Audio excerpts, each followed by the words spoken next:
হৃদয় কখন নাগাদ জামায়াত আমির বক্তব্য রাখবেন, সার্বিক চিত্র জানাবেন।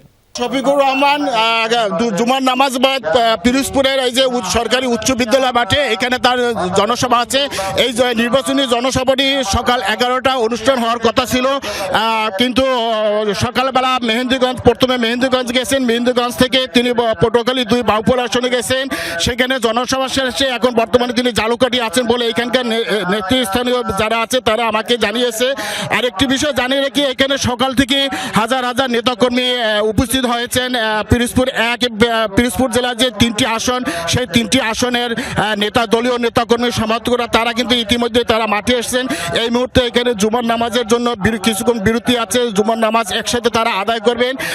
আপনি একটা বিষয় জানিয়ে রাখি আপনার মাধ্যমে, সেটা হলো যে পিরোজপুরের এই আসনটি মরহুম দেলোয়ার হোসেন সাঈদীর মেজো ছেলে মাসুদ সাঈদী এবং মাসুদ বিন সাঈদী, এবং পিরোজপুর 2 আসনটি তার যে বড় ছেলে এ শামীম বিন সাঈদী এখানে দালিপাল্লাপুর থেকে তারা প্রতিদ্বন্দ্বিতা করছেন। যে কারণে স্বাভাবিক কারণেই আজকের এই যে নির্বাচনী জনসভা, এই জনসভাটি এই এলাকার মানুষের কাছে এবং দলীয় নেতাকর্মীদের কাছে একটা তাৎপর্যপূর্ণ বহন করবে। দীর্ঘদিন ধরে মাসুদ বিন সাঈদীর বাবা দেলোয়ার হোসেন সাঈদী এই আসনের জোটের প্রার্থী হিসেবে এমপি হিসেবে নির্বাচিত ছিলেন, এবং সেই কারণে এই এলাকার মানুষের কাছে আসলে তারা অধীর আগ্রহে আছেন যে ডক্টর শফিকুর রহমান এখানে এই জনসভায় তারা কি বলেন, তাদের কি দিক নির্দেশনা দেয়। আমরা একটি বিষয় দেখেছি যে এখানে প্রচুর পরিমাণ মহিলারা আসছেন, নারীরা শিশুরা আসছেন, তাদের সাথে আমরা কথা বলার চেষ্টা করছি। তাদেরও একটা কথা যে নারীদের অধিকার নিয়ে আসলে তারা কি বলবে,